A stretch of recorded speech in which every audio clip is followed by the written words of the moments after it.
You ever been in a room where every eye's on you, judging, waiting for you to mess up?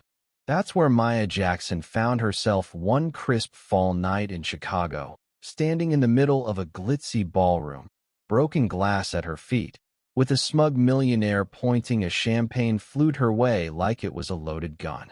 "If you can dance this waltz better than my wife, I'll let you marry my son," Richard Hawthorne bellowed, his voice dripping with mockery, loud enough to hush the chatter of the city's elite at the grand opening of his new downtown high-rise.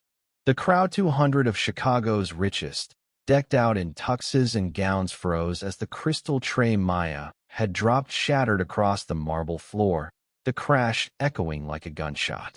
She was 34, a temp cleaner who'd only been working these fancy gigs for a month, and now here she was, the butt of a cruel joke from a man who owned half the city's skyline.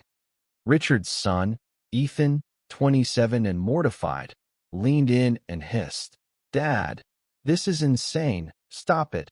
But Richard, half drunk on whiskey and high on his own power, waved him off like a pesky fly. "Oh, come on, Ethan, let's have some fun," he slurred, striding to the center of the room like he was about to deliver a verdict.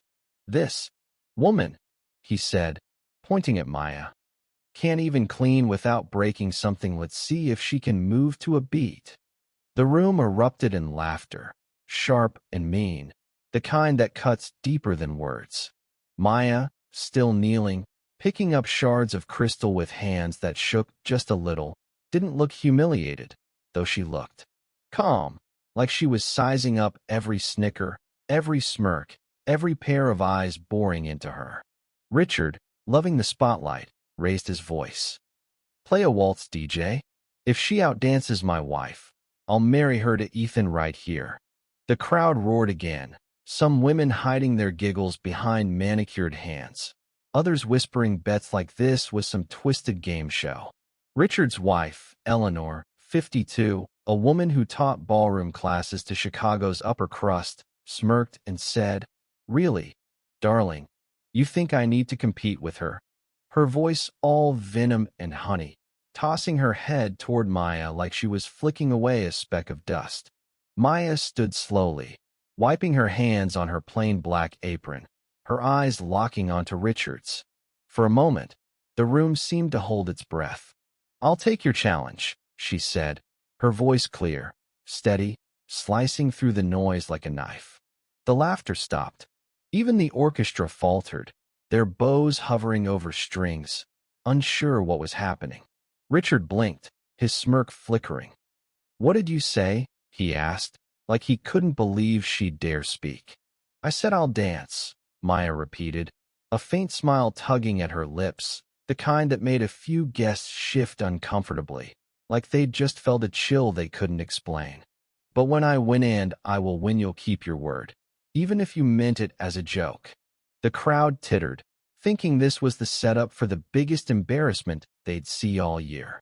Nobody noticed the spark in Maya's eyes, the same spark that used to light up stages across the world when she was Maya Elise, principal dancer with the Chicago Ballet, before one brutal night stole it all away.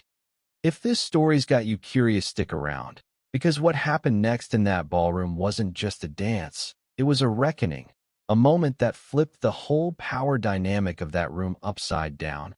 And trust me, you don't want to miss it. See, 15 years ago, Maya wasn't cleaning ballrooms, she was commanding them. As Maya Elise, she'd had audiences on their feet, critics calling her a once-in-a-generation talent, her name in lights from New York to Paris. She'd danced waltzes, pas de deux, you name it, with a grace that made people cry. But one night, after a gala for the city's political bigwigs, a drunk driver smashed into her car on Lakeshore Drive. 3 months in a coma, a year in rehab, and a doctor's cold verdict. You'll be lucky to walk again, Maya. Dancing? Forget it. Her career, her life gone, just like that. She'd spent years rebuilding herself, taking low-key jobs to survive, hiding her past because the pity was worse than the pain. Back in the ballroom, Richard was eating it up, circling the crowd like a showman, raising the stakes. "Place your bets, folks. $500 says she trips in the first 30 seconds. 1,000 if she bolts halfway through. More laughter, more bets, the crowd treating Maya like a circus act. Eleanor, stretching theatrically in her sequined gown, called out, "Let's get this over with, shall we?" Her tone all high society disdain. Richard, grinning like a wolf, leaned toward Maya. "When you lose and you really want you on your knees, apologizing for wasting our time, then you're fired." Ethan tried to step in, his face pale. "Dad, this is cruel. She's just doing her job." But Richard shut him down with a sneer. "She accepted, Ethan. Let her entertain user crash and burn." Maya didn't flinch. "Mr. Hawthorne," she said, her voice low but firm, "when I win, I want two things. You keep your word about the marriage, and you admit, right here, in front of all these people, that you judged me wrong because of my skin and my job." The room went quiet, the air thick with tension. A few guests exchanged glances, realizing this wasn't just a spectacle Anna-Maria, it was a challenge to everything they stood for. Richard laughed, but it was forced. "Gutsy, I'll give you that. Fine deal. But when you flop, you'll leave here with nothing, not a job, not your pride, nothing."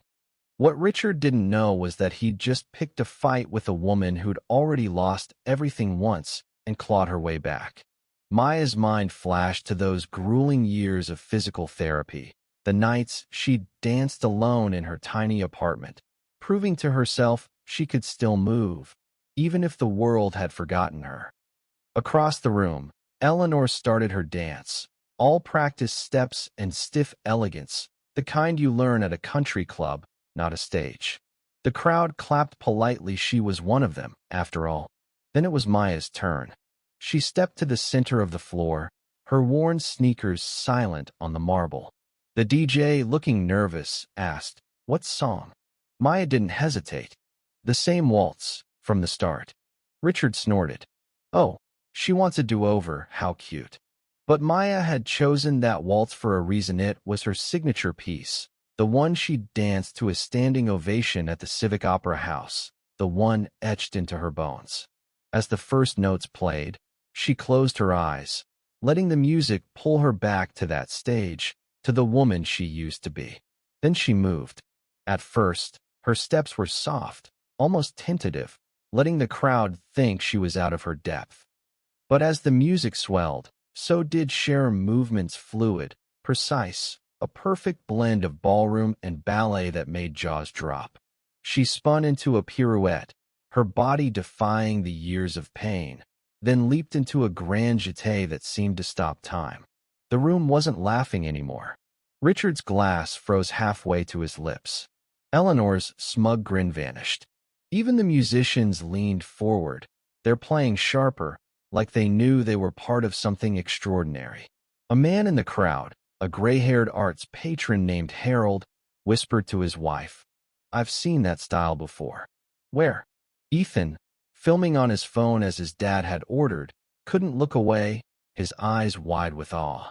Maya hit her final sequencia series of fouettes, spinning on one leg with a grace that silenced every whisper, every doubt. When the music stopped, she landed in a pose that was both fierce and fragile, her chest heaving, her eyes blazing. The silence that followed was deafening, the kind that happens when a room full of people realizes they've witnessed something bigger than themselves. Then it broke, one clap, then another, until the whole ballroom was on its feet, roaring with applause. "Incredible," someone yelled. "Who is she?" Maya didn't move, just stood there, letting the moment sink in. That's when Jamal, a security guard who'd worked the building for 20 years, stepped forward, his phone still recording. "Ladies and gentlemen," he said, his voice steady, "this is Maya Elise, former star of the Chicago Ballet." Gasps rippled through the crowd. Harold's wife clutched his arm. "Maya Elise. I thought she died in that crash." Maya smiled faintly. "The rumors of my death," she said, "have been greatly exaggerated."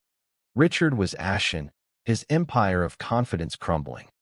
Jamal held up his phone, replaying Richard's words from earlier. If she dances better than my wife, I'll marry her to my son." The crowd murmured, some laughing nervously, others glaring at Richard. Ethan stepped forward, his voice firm. "Dad, you owe her an apology. This was unacceptable." Richard snapped. "Don't you dare apologize to her, Ethan." But Maya wasn't done. "Mr. Hawthorne," she said, her tone calm but cutting, "we had a deal. You gonna keep your word, or is your reputation worth less than your prejudice?" The room held its breath. Ethan, defying his father's glare, turned to Maya. "Ms. Elise, I'd be honored to take you to dinner not because of some bet, but because you're incredible." The crowd gasped, a few women fanning themselves like they were in a rom-com. Richard exploded. "Ethan, you do this, you're out of the company, the family, everything." Ethan didn't blink. "Then I'm out, Dad. Some things matter more than your money." He offered Maya his arm, and she took it, her smile small but real. "Dinner sounds nice," she said. "Marriage? That's for people who choose each other, not for bets." The crowd erupted again, not just for the dance, but for Maya's grace, her strength. Richard, humiliated, stormed out, Eleanor trailing behind, her face a mask of shame. Jamal, still recording, grinned at Maya. "This is gonna blow up online," he said. And it did be morning. "Millionaire humiliates ballet legend" was trending worldwide. Richard's company bleeding millions in contracts, his board forcing him to step down. Eleanor filed for divorce and fled to Paris. Richard ended up a nobody, consulting for some small firm, a ghost of the man who thought wealth gave him the right to crush people. Maya, though, her phone didn't stop ringing. Ballet companies begged her to choreograph. Theaters offered solo shows. Even Hollywood came calling for her story.